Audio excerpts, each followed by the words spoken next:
All right, so here for this one, we have the Athletics, Adam Crafton and Mark Critchley as well. And Mark, you were at Old Trafford for Sunday's 2-2 draw between Manchester United and Liverpool. Look, a few weeks ago, Mark, we had that absolutely spellbinding FA Cup match against Manchester United and Liverpool, which United ended up winning. Did this one have the same kind of flavour in your eyes? But I know a lot of people absolutely loved yesterday just as much, but I have to say, I came out of it slightly underwhelmed. I don't know what's wrong with me, but I think it's being at the game 3 weeks ago, and just how manic that was, and how end to end it was, and how exciting it was for basically nearly the whole 120 minutes of it. I just felt yesterday didn't quite touch the same levels, but I think maybe I'm just being spoiled, the amount of United games that I've had to watch recently, the amount of shots Mm. on goal that I've had to watch recently. I think yeah, maybe I've just hit saturation point. So look, I don't get out of bed for anything less than a 4-3 with a last minute winner now. So yeah, look, maybe that was maybe that did quite reach up to the same levels. But no, look, I mean it was still an entertaining game, don't get me wrong. Like 28 shots for Liverpool. I think that was more than they had in the quarterfinal somehow, even though that was 120 minutes rather than 90. I thought just United lacked some of the same intensity that they had 3 weeks ago, to be honest. After Mm. that FA Cup game, Ten Hag came out and he was talking a lot about how the first 30 minutes were everything that he wanted to see from his side, the aggression, that intensity, just how direct they were playing. And I don't think they had a similar spell, even the good spell after the equaliser and going 2-1 up. I don't Mm. think they matched quite the same level. So good, but not quite at the standard that we've been treated to over the last few weeks, I don't think. Yeah, and Adam, I know you're halfway across the world, and I know you would have had to get up at goodness knows what time to watch that match. But I don't know, something felt a little bit like Groundhog Day with Man United yet again. Shots conceded on goal, 28 shots. And I think you look at the Brentford one, 31, Chelsea, 28 goals or conceded against Manchester United. There seems to be this theme that United love going forward and scoring, but also they keep getting peppered at the back all the time. Yeah, I mean, none of it really makes sense at the moment. I mean, I think if Erik Ten Hag was a teacher and, you were the guy that was supervising his classes, you'd be asking to see the lesson plan to see what's just taken place, right? Because you, you kind of get these results out of pure chaos. And I have to say, at the moment, of any team in the league, if there's a team on TV that you want to watch, it's Man United games. Um, Both probably as a United fan and also as a neutral, because you are guaranteed goals, you're guaranteed unpredictability. I think they have an ability at the moment to grind down opponents to their level as well. So, a team like Liverpool, who are going for the title, shouldn't actually get dragged down into that game yesterday. Mm. They should be out of sight, have more control over the game, and put it to bed and beat United 4 or 5-1, because it's kind of what the way are playing deserves, to be put to bed in that way. And I think it's going to be absolutely fascinating when Arsenal, who seems to have far more control over their play at the moment than maybe a Liverpool do, if they get dragged down in that same way when they come to Old Trafford in a few weeks' time, because my instinct is that an Arsenal Man City would just beat United 3-0 at the moment, Mm. or 3-1 if United score first. But there is just that little part of you that just still wonders, could an Arsenal get dragged into it? And it's what makes United matches completely compelling. But I'm not sure it's doing anything at all to help Erik Ten Hag's chances of keeping his job. Yeah, Mark, let's talk about this chaotic style of play. Carl Anka's written about it, and especially after that 4-3 loss against Chelsea at Stamford Bridge. And I guess he's irking on the fact that, okay, perhaps it's chaotic, but he doesn't necessarily have the players to play that kind of football. Do you buy that? I get it to an extent. I think the choice behind this style and the reason why that Ten Hag's gone for it and has kind of taken this course this season is because some of the players' attributes do suit it, right? But Mm. United have been a counter-attacking side for as long as we can remember over the last 5 or 6 years. They were under Ole Gunnar Solskjaer. They've got pace on the break. They've got Garnacho. They've got Rashford. They've got Bruno Fernandes. His passing range is very direct and plays ambitious balls all the time. So from that respect, you can understand why you would want this fast, this direct transitional game. And I think, to be honest, any manager, look, we'll come on to Ten Hag's future or whatever, but any manager that was going to come in and try and implement a very different style of play, one more akin to what we see from Guardiola or Arteta, I think they'd really struggle because of the personnel specifically. But this is kind of where we get into the mess that is United in a wider scale, because yes, they've got attributes that suit the style in some ways, but look at the number of injuries this season. Look at the level of physicality in the team. Look at the level of athleticism. Is that up to standard? Are the players, do they have players that are suited to, especially towards the back end of the pitch, that are suited to defending large areas of space? You only have to look at the number of injuries that they've currently got in defence. Obviously, yesterday, Rafa Varane and Johnny Evans came off against Chelsea at Stamford Bridge, weren't around yesterday. Lisandro Martinez struggled all season ever since he picked up that injury at the back of last year.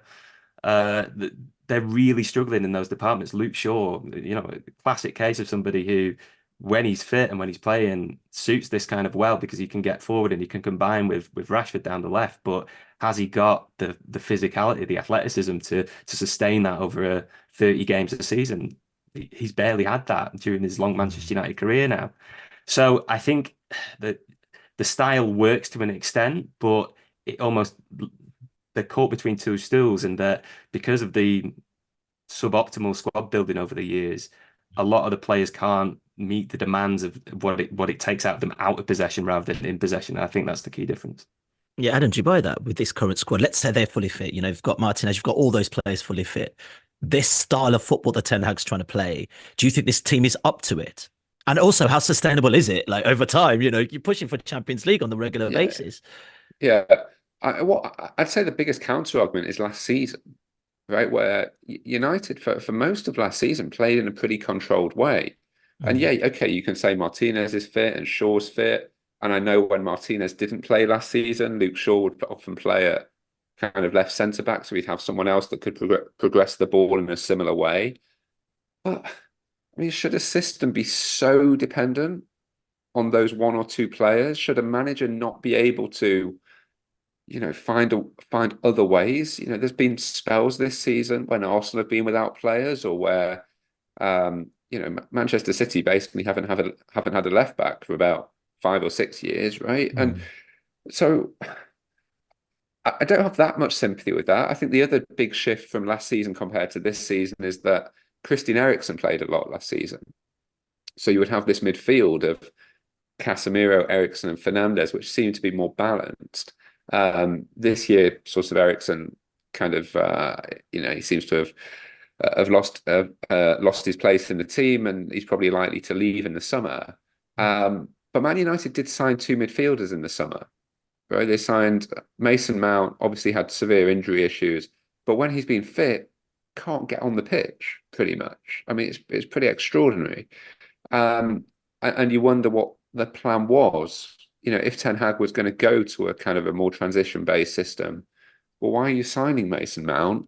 And then the other one, I mean, Amrabat. I mean, honestly, I don't know who signed that up at United. I mean, seriously. I thought you were going to be very polite there, but you just say it. Because I don't understand. I do not understand it, right? Because this is a guy who's played for Ten Hag before, who Ten Hag clearly knows and likes. So if it's Ten Hag, he's like, sign this guy and then basically just decide he's not good enough. He should have known that before. Like, it's completely baffling. I think the loan fee, was like something like 8 million or something like that. I mean, it's absolutely ridiculous. It took them forever to get him through the door in the first place, and then once he was here, he's barely played, and he looks miles off the pace. I mean, you kind of knew yesterday as soon as he came on the pitch at 2-1, that's the momentum that's gone out of United's game, right? That was what it felt like watching it, and then there's other. I find the substitutions at the moment completely baffling that Ten Hag is making, because it was the same story on Thursday night. United leading the game going into the last 10, 15 minutes. He takes off Garnacho, which is kind of United's real potent weapon, right, on the counter attack. It's the one where he has this incredible endurance. I mean, the amount of transitions and sprints that he makes in both directions now, it's not just one way. I think it is actually a real credit to Ten Hag. He's clearly progressed Garnacho's game. But when he takes him off the pitch, United have no outball. Even if Rashford's on, even if Antony's on, there is no one like Garnacho that he has on the pitch, particularly if he then puts Fernandes or Mount on the left side. But what I couldn't understand yesterday is you've got this guy Amad Diallo. Last time he came on against Liverpool was absolutely sensational. Scores a winner, and he's not kicked a ball since. And I know one of the games he was suspended. And there are just all these things going on at the same time at Man United, which just don't make sense, right? They just do not make sense whatsoever. And I don't know, it just felt to me like you can talk about the penalty, and I know sort of social media has kind of decided it wasn't a penalty with the Wan-Bissaka tackle. My instinct was, he's gone to ground in the box in real time. It definitely looked like a penalty.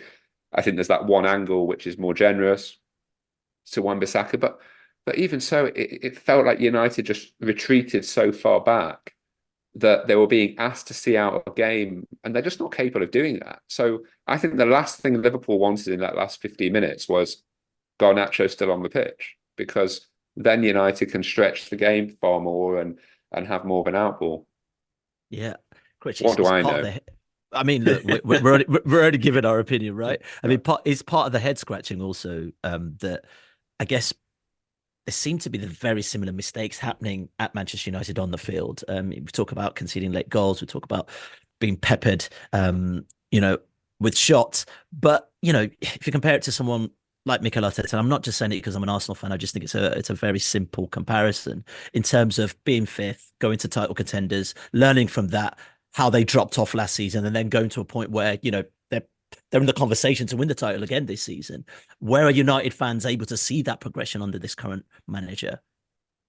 It's tough. I think the comparison is a difficult one to make. Arteta was, I think he made a short-term bounce when he first came in. I'm not, I'm not. Don't cover Arsenal, so this is a potted history. Yeah. This is a potted history. But I think with Arteta, certainly he won the FA Cup, didn't he? And then there was a poor start to the following season.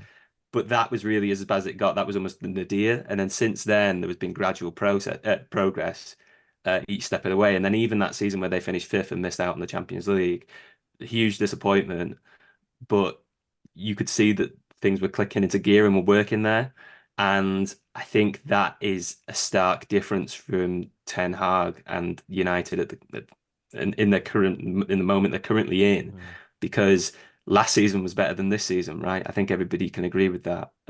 Things have regressed, and you're talking about all the different, the aspects of the performances recently that people are picking up on, whether it's the shots conceded, whether it's the giving up leads in the last minute, whether it's collapsing, etc., etc.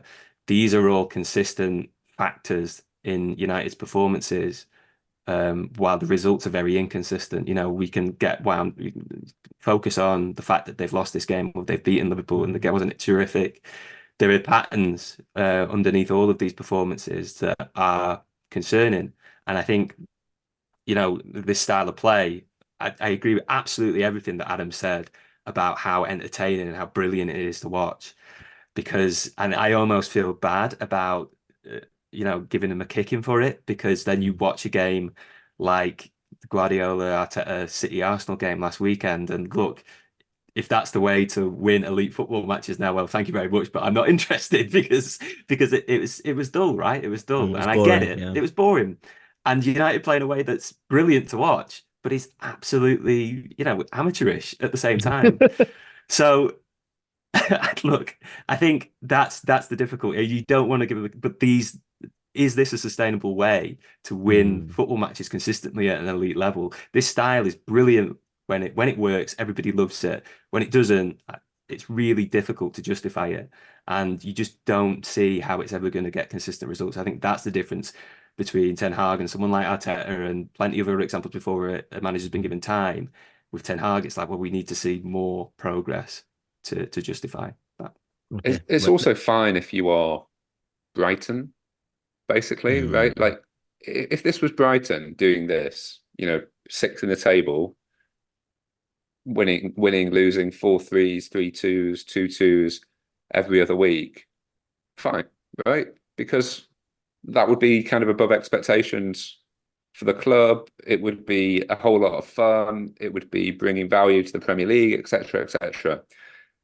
With Man United, like that there is, rightly or wrongly, a standard and expectation that has been set mm, very increasingly historically, but where there is an expectation that you're in the Champions League, right? And that's not just based on nostalgia. It is based on look at the wage budget. Look at what Man United are spending on wages. Look at what they pay their manager. Look how many people attend their games. What they'll drive in ticket revenue and people watching around the world.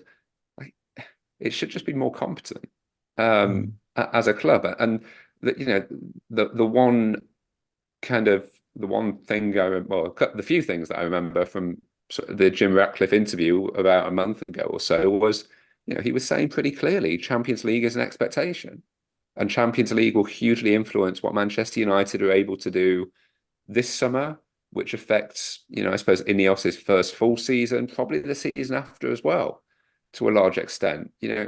It's where you have to be, particularly with the pressures that United say they have around financial fair play and things like that. So there is a kind of a knock-on effect of this. And when you look at the league table at the moment, Man United just aren't going to make the Champions League mm. because they are not capable of winning 6, 7 games in a row, even with a fixture list that looks pretty kind. I mean, they go to Bournemouth next week. Who knows? Right? Mm. Seriously.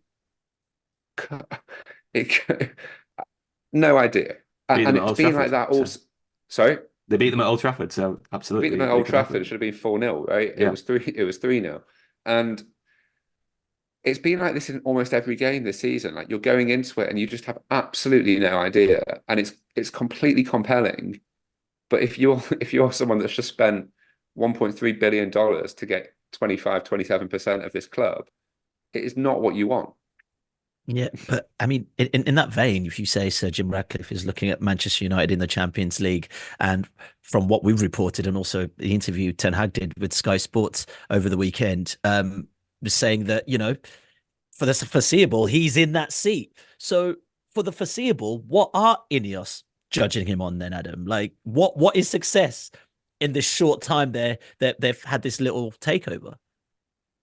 Like, I mean, I think you have to remember when they came in. So the first game I think that Dave Brailsford was at was the Mm, Aston Villa one around Boxing Day, which Manchester United win. But before that, it had been a really, really poor season for United. Out of the bottom of the Champions League group, a weak Champions League group. I mean, even you look at the way that Bayern Munich have gone in the Bundesliga this season. That was the toughest one, and mm, United didn't really compete with them at all. And then the chaos of and this is the thing about the games in recent weeks are almost identical to what was happening in October when they played Galatasaray and Copenhagen and things like that. Games that you never want to end as a viewer, but you're just completely scratching your head. So what are they judging him on? I think there was an expectation at Christmas with the United completely out of Europe. So you're almost dealing with most weeks being one game a week. The United get into the Champions League. I mean, you're competing with Villa and Spurs. I mean, you're not asking them to compete with Liverpool and Man City and Arsenal. You're saying just be better than Aston Villa. And yes, Villa have had a good season, but actually, if you look at their run over the last 5, 6, 7 games, there's been an opening there that Man United mm. haven't taken advantage of, despite being in leading positions. So I think an FA Cup could shield it in some way. But I mean, who has confidence that Man United will beat? I was going to say Man City, but actually Coventry, right? Like that game could be anything. Coventry have obviously done really well in the cup. They beat Leeds over the weekend in the championship, and honestly, no idea if Man United will go. I saw a really funny tweet over the weekend that was basically saying Man United's season or Erik Ten Hag's future rests on how many of Coventry's 47 shots go in at Wembley next week, right? And that's kind of where we're at. So I think from Ten Hag's point of view, I think if he was to finish where they currently are, I struggle to see what it would be based on to keep his job, other than probably two or three factors. One would be the current managerial market. I think most people, when you have a discussion with them at the moment, you're kind of looking and thinking, who's there? Who are you hiring? Who's the obvious choice? Now that shouldn't be a reason not to change a manager, because an operation as sophisticated as INEOS tell us they are should be able to identify who is the next smart manager and be ahead on that. I think the second point around it is whether this season just gets written off, right? You say Ten Hag had a really promising first season. He's got a really good track record. There's been a load of injuries. There's been a takeover. There's been situations, some of which he was participating in, around the Greenwood situation, Sancho situation. And do you just say, right, new broom, we start again, but with Ten Hag, with a proper structure behind him, we give him the opportunity to sort of go again. But it's hard to make an argument based on anything at all, really, that Ten Hag's done this season that that he should stay, maybe other than the development of some of these young players. So Kobbie Mainoo, Garnacho, Højlund to a certain extent. And actually, he's been battered on recruitment, but I think Onana over the last 2-3 months has been a lot stronger as well. And you just wonder, you get Martinez back, you get Shaw back, but yeah, I mean, it's a difficult. I'd like to hear Ten Hag making that argument to INEOS, because I imagine he'll be expected to at some point, go into a meeting and say, this is what I was planning to do this season. This is how it's turned out, and this is how I can make it better. But there's a lot for them to do. Yeah, Mark, is there a sense then that, if everything is all tickety-boo at Manchester United, infrastructure seems like it knows what it's doing, let the manager do his job, right? Like, we can judge him on that, because at this moment in time, there are so many permutations as to why Manchester United are where they are right now. Yeah, yeah. Look, I think we know that the way that INEOS want to work and the way the structure that they want to put in place, where Ten Hag has had responsibilities beyond the role of a head coach, and that is an important distinction to make from a manager. And it's kind of a distinction that hasn't really been made at United in the past. I think it's a bit of a hangover from the Sir Alex Ferguson legacy, if you like. It's mad how I've covering the club and going in and talking to people, whatever, how they refer to the manager as the manager, barely on first name. I think that in itself is kind of like almost a semantic hangover from the fact that Ferguson was such a dominant figure, in control of so much at the club, responsible for so much, and that has been passed on. The interesting thing, I think, about the structure that INEOS want to put in is that when you actually talk to people who've been involved at United over the last few years, they'll say it's nothing new. This is the way that United is kind of supposed to operate. The director of football is supposed to be John Murtough. There's supposed to be checks and balances and lines of reporting. And this is the way that the structure is supposed to work. What would be new would be actually sticking to it and actually having the discipline to enforce it. And so I think that will be the key point where, someone like Ten Hag, the authority that he's had on transfers since he joined effectively, particularly during his first summer, that hasn't been by design. It's been a result of necessity, right? It's been out of necessity. It's been because that he's felt that he's been able to get deals over the line and be more effective in the market than the existing structure that's in place. You've seen that in how the links between the players that have come in and himself and Dutch football and Ajax and etc. So look, I think that would be if you can actually not just form that structure but actually enforce it, like I'm saying, then that would take a lot of work off Ten Hag's plate. And that would allow him to focus on coaching. It would it would maybe allow him to build in a consistent and coherent style of play that everybody's been asking But for. does Mark does he want that?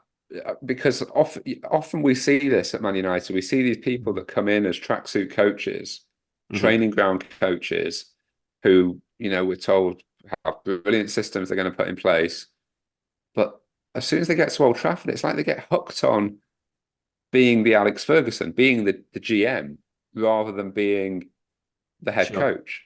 But then And it's chicken and egg, isn't it? So do they do that out of necessity, like I'm saying, or do they do mm, that because they're swayed by the power of Mm. being the guy at United? Look, I think while that sounds like to me, that sounds like a bit of a poison chalice, right? It sounds like you're taking on a lot of pressure at one of the biggest and most scrutinized clubs in the world for little benefit. Um, so why would you want to do that? Look, I think maybe some people would be swayed on it. I certainly wouldn't be. I don't know about you, Adam. Mm.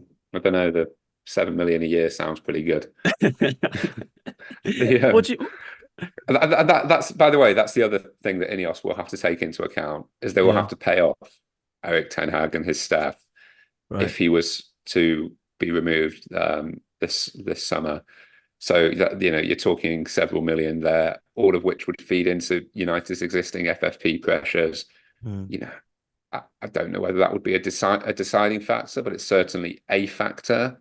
I think it's interesting the way that the conversation has kind of veered and turned. I think if you'd have asked people after at Man United after they beat Liverpool in the cup a couple of weeks ago, there was a real kind of optimism around it in a way that didn't match the performance actually on the day, right? Because the performance that day was, Mark's right, there was a first 30 minutes that was quite good, but there was also just a kind of chaotic period where they conceded 2 goals really fast. There was a lot of shots on their goal. There was an openness that wasn't sustainable. But off the back of that, I think during that international break, United seemed to be really veering towards, oh no, this is the guy. He's beaten Liverpool in the cup. Mm. And now over the past week, it's like, how could it possibly be this guy? So I think there is this real inconsistency and emotional turbulence that's going on at the moment where United just aren't really sure potentially what that next step should be. And I mean, it's interesting, you've obviously got Ratcliffe now in the building. You've got Dave Brailsford who's there. You've got Omar Barada who's on gardening leave, but I think he's probably increasingly inside rather than tending to his garden. And then you've got this Dan Ashworth situation where it's kind of a little bit of a stalemate at the moment with Newcastle around trying to get him in as sporting director. But again, I struggle to believe in the real world that there aren't some conversations going on between all these guys around should Manchester United have a different manager next season? I mean, it's just completely implausible. Of course, the official line is that they are being very respectful of their different situations at Man City and Newcastle. But it's kind of implausible that kind of Dave and Jim are making these decisions by themselves and not involving some of the people that they're trying to bring in to the building. And I'm sure even during job interviews, right, when Brailsford and Barada met or Ratcliffe and Mm. Ashworth met, probably these conversations would have been part of that. Who are the 3 people we should be looking at this summer if we want a new manager, right? That's what you do during these processes. So yeah. Yeah, do you know we did a podcast last week on movement of managers, and I think David Ornstein was saying, look, let's say United do get rid of Ten Hag over the Mm. summer. The strange thing about the managerial gulf of class in world football or European football right now is that he probably will find another job quite easily. Do you either of you buy that? That Bayern need a new coach, Barcelona need a new coach. Maybe it's not Ten Hag, but it's not beyond the realms of possibility that he ends up walking into a really decent job if United let him go. I think, yeah, like I think there's another podcast we did recently, and Oni made a really great point that I'd never thought of. That was like, if Ten Hag was on the market, he'd be in the running for the Man Yeah, United yeah, it job. was the podcast we did together. It was you. Yeah, it was you, Oh no, Critch. that Yeah, was it was with Zordy's you. point. I would never come up with something that smart. But No, no, it's the one you were on though, right? Yeah, I no. But remember. I've thought about that since, and like you look at the field of candidates right now, and you have to say, like, look, Ten Hag's track record probably stacks up against that of Gareth Southgate, of Graham Potter, of Roberto De Zerbi, of whoever is likely or considered the main candidates for the role. Which I think is a product of managerial succession is always about timing, right? Because you very rarely have a manager from an elite club leave that elite club and then join another. Like I can't think, maybe Pep might be the best example, to be honest. But even that, going from Bayern to City, was one that was kind of planned out for a long time and choreographed and telegraphed for a long time before it actually happened. You don't get managers switching between clubs that often. It probably would take Ten Hag to be sat for him to be picked up by one of these clubs, but if he was available and on the market, then why not? He's got that record there. It's What's the record he's got? well, a Champions League semi-final, Mhm. uh, league titles at Ajax, Okay. a Carabao Cup. I mean, in my Yeah, head, he's I'd got a put League Cup in him. He's He's got, got a League Cup. he's got a He's League Cup. qualified for the Champions League last he's season. done something while he's here. Look, I don't Yeah. think it's spectacular, but I don't think what's Graham Potter's apart from outside of Uh-huh. Ostersund's or Mhm. but these are the managers that people are talking about at this level of club, and that speaks to the fact that a lot of the main candidates are taken. Yeah, and I was thinking like who are the equivalents to Ten Hag, I suppose. And I'd probably put him somewhere like on the Postecoglou kind of level, like Mm. Dutch League, Scottish League. Dutch League is stronger, but in terms of, gone to a league like that, really instilled a style of play.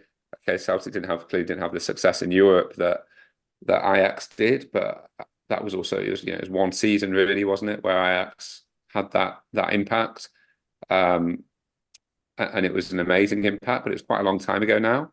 Um, what was it, 2019? Yeah, 2019. 2019, yeah. It was quite a long time. Um,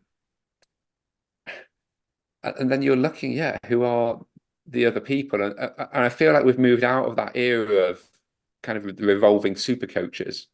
So, Ancelotti is now pretty fixed Ancelotti, yeah, that's in. the one I thought. Yeah. Well, he's the guy that kind of goes everywhere and does pretty well everywhere. Luis Enrique's in a job. Mourinho, I don't think we're going to do round two with Mourinho at Man United, as good as that would be for business. Obviously, Guardiola's where he is. Klopp's not going to go to Manchester United. If Ten Hag was to leave Man United, would Liverpool be looking at him? I think that's a better question, right? Mm. Apart from the Man United Association, based on the job that he's done at Ajax and also at then at Manchester United, is he someone that Liverpool would take? My instinct is not. And I would base that on the tactical kind of openness that we've seen this season, the fact that he seems to have fallen out with quite a few players at different stages, had quite weird relationships with certain players at certain stages, and I think he also lacks perhaps the charisma to really kind of hold a room and drive a fan base, in the way that, someone like Klopp or Guardiola or Mourinho historically, or Postecoglou or Emery have been able to do to a greater extent. So I think those factors probably, I'd be quite surprised if he was to walk into a big job. I could see him going back to, if he was to stay at Man United this summer, it's a good job he's not going to be in charge of recruitment, because Ajax lost 6-0 against Feyenoord yesterday, in the Dutch league. So I'm not sure who's left to bring in from Ajax, but keep him well away from Ajax this summer if they do stay. Is this just a marriage of convenience then for the time being then, Critch, you reckon? Is there an inevitability that we might not see Erik Ten Hag at Manchester United for much longer? Look, I think marriage is convenience is a good way of putting it for now, because look, he isn't INEOS's choice. They didn't appoint him, Right. right? So yeah, they've walked in. The situation is what it is. Clearly the last 6 months will all have got into informing the decision as to whether or not he actually stays. And look, Laurie did some great reporting on this Yeah. over the weekend, that they're minded not to make a change, but it's going to depend on how things shake out over the remainder of the season.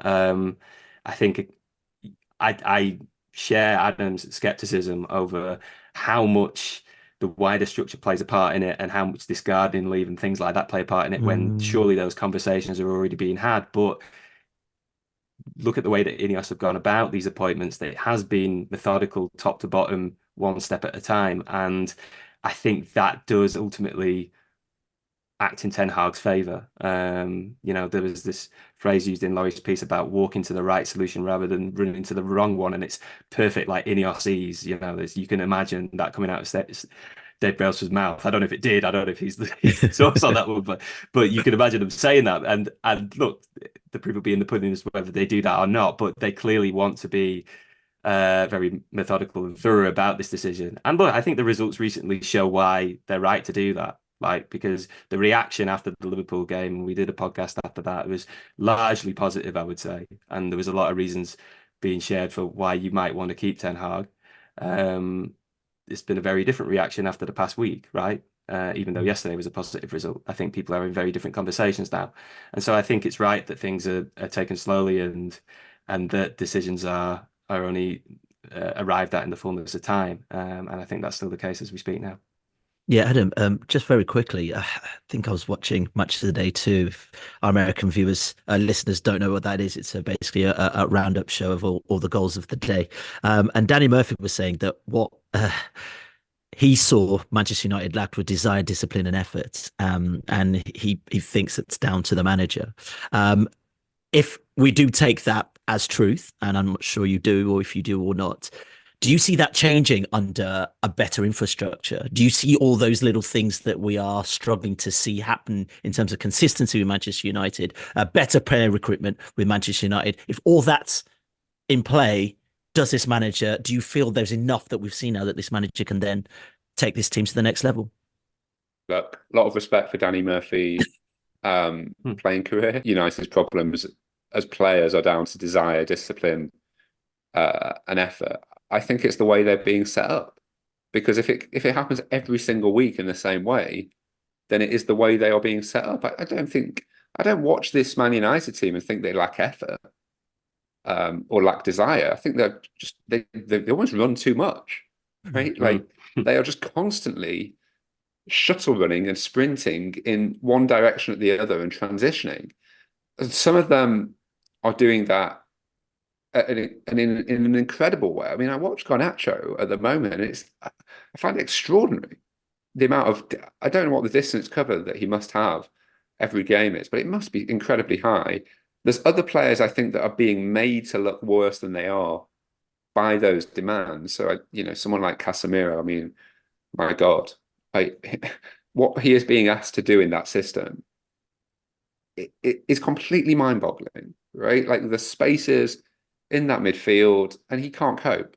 He can't cope with it. I'm sure there is a way that Man United could set up that would give him more protection, the defense more protection, and not make him look 31 going on 61, which is what he looks, at the moment. He looks like someone who's come in from vets football to play in an under 21s game and is just being like sprinted around constantly. So I really don't think United's issues are around desire and effort. Discipline, perhaps. I think there's certainly an emotional discipline issue that's been present all season. So, it must be 9 or 10 times this season that United have conceded 2 goals in the space of 5 minutes. So when something goes against them, it's very rarely one thing. It's usually 2 things, 3 things, 4 things. And one mistake leads to another mistake, which leads to them actually being like almost really over eager to put it right. So you saw that perfect example, Chelsea the other night. Dalot gives away the penalty. Okay, it can happen. 93rd, 98th, 115th minute, whatever it was, of the game. And then he's so desperate to put it right, he tries to run past the whole Chelsea team with the ball. United are then done on the transition and they end up conceding a fourth. So I really don't watch this United set of players and think they're not trying. And I think it's really unfair on them to make that charge against them. I think it's the way they are being set up. Does that mean I'm excusing some of the really poor decisions that individuals and the collective make at certain times. No, but the one thing I could never accuse this particular United team of is like not caring or downing tools. So that's why, like when we talk about our INEOS culture and all that sort of stuff, Mm. I don't think that applies to this set of players. But maybe you disagree, Critch. No, I actually think that I actually I made this point after the Liverpool after the FA Cup quarter-final game that you can't accuse them of downing tools. You can't, but you watch their performances this season, they're clearly there's a level of pride in the performances, I think, a lot of the time that is being let down again organisationally. And I think it's really difficult for, and especially when ex-players say it, to say that players lack effort. You know, if they looked at themselves in their own career, they would probably think that they always tried their best and always wanted to win games. It's a really common criticism that gets made, and I think is should be easily rebutted because players have certain professional pride. I think most people do in their jobs, right? Especially when you're scrutinised at a club like United in front of the world, and you know what the price will be for not putting in your absolute maximum. I think, yeah, it's a lazy criticism. And I think, yeah, I absolutely agree that the focus should be trained more on the way that they're being set up, the way that they're being organised, and that ultimately the responsibility lies at Ten Hag's door. Yeah, but that's the thing. And if everything is in place, have we seen enough, Adam, to think that he could turn this around? That's the main question. And, regardless of what we're saying, the manager's still at the helm of picking that team. The manager's still at the helm of geeing up that team to get on the field. I struggle at the moment to see it just because it's Mm. the same performance every week. And he's having quite a lot of time on the training field with them in the second half of the season. And he never does anything different, really. So I struggle at the moment to see how it changes or how it turns around, other than, if he gets the summer and they go and sign 3 or 4 really top quality players in specific positions that really suits the way he wants to play. But is the way he wants to play what he did last season? Or is it this kind of frenetic transition game that he's trying to do this season? That's another bit that I'm not sure, because this season is almost like a kind of hyper version of the Solskjaer team Mm. with less discipline, actually, with way less discipline. But it's, high speed attacking football in both high speed counter attacking football in both directions. But if you're going to counter attack, you have to be good at defending. That's the whole idea. I mean, the point of counter attacking is you are deep in a block and then you spring forward. You don't have these ridiculous gaps between different parts of your team. And it's actually like, when I watch them, I don't think the defense is bad. Like individually, yesterday, I thought Maguire and Camboire were really good. Yeah. Goalkeeper was good. Dallo at certain points was quite good. Wan-Bissaka's, I think he's quite limited, but was okay apart from, that penalty moment, which is probably questionable. And then the forwards I thought played well, and but the midfielders kind of have moments. They're not a unit. So Fernandez has an incredible moment. Mainu has an incredible moment. Casemiro will, within certain games, have brilliant moments, but they don't function as a midfield. Whoever is in there, it's not about those 3 individuals as a unit that links together the defense and attack. And the fact Ten Hag hasn't been able to see that since the opening day of the season against Wolves, where it wasn't that dissimilar to what we saw yesterday in terms of how open United were, has to be the biggest red mark against him. I think it is possible that the narrative slightly shifts between now and the end of the season. I think the one thing that is a huge factor at any club is the schedule and the fixtures that you face. And I think this little intense period that they had, the March, if you like, going to City, playing Liverpool in the Cup, going to Stamford Bridge, playing Liverpool again. You have Brentford away in the middle in there, which isn't an easy game for anybody, right? I think they've had a little run at this time, which has been difficult on paper anyway, but in fact has kind of fed into the chaotic style of play. Ten Hag was speaking about it yesterday, how you play Chelsea, you play Liverpool, you expect the games to be very transitional and back to front. So I think that's a factor. And now you'll go into this period now. Look, Bournemouth, I think, look, I'm not positive about the Bournemouth game at the weekend, if I'm totally honest. But look, I think Bournemouth, like there's Newcastle after that, they haven't played great. They haven't been as good as they were at the start of the season or last season. Sheffield United, Burnley, there's Coventry in the cup. A few wins changes the perception a little bit. And look, if you win an FA Do you Cup, not think then those wins have to be of a certain performance level though? Because if you flip it to the other half of the season, Mhm. right? Bournemouth obviously they lose that game. Newcastle they lose and they're absolutely awful Yeah, in losing that game. Sheffield United and Burnley scratchy wins. Coventry in the cup, though, still, you know. Big Coventry.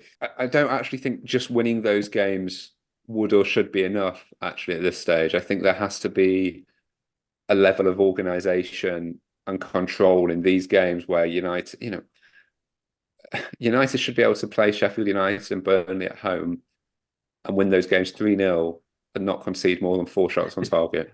I Right? agree. I don't think that's like an unfair bar. It sounds weird thing to set as a bar, but I think that's kind of what INEOS should be Not looking that at, weird. right? It's not that weird. Right? It should be win 2-3-0, limit the chances, play some decent football, right? Sure. No, If they can do that, yeah. then it might start to change. If it's like 40 shots being exchanged against Sheffield United or Burnley, but United win, then I don't think it does anything for him. Sure, absolutely. And I think like this is what I was coming back to earlier about how I think it's now time to look beyond the results and look beyond just the inconsistency of it and reacting to each one and to take a wider view.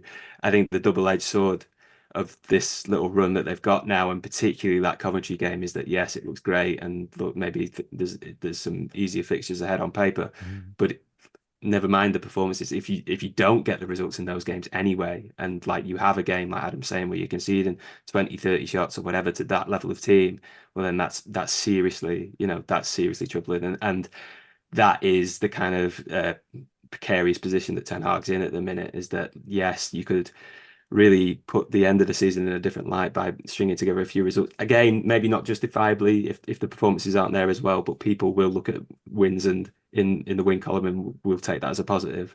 But yeah, if those games go badly, then it really could be curtains, I suppose. Yeah, let's end it there. Critch, Adam, thanks so much for your time. Don't forget to rate and review the podcast if you're enjoying it. Thank you so much for listening. We're back tomorrow.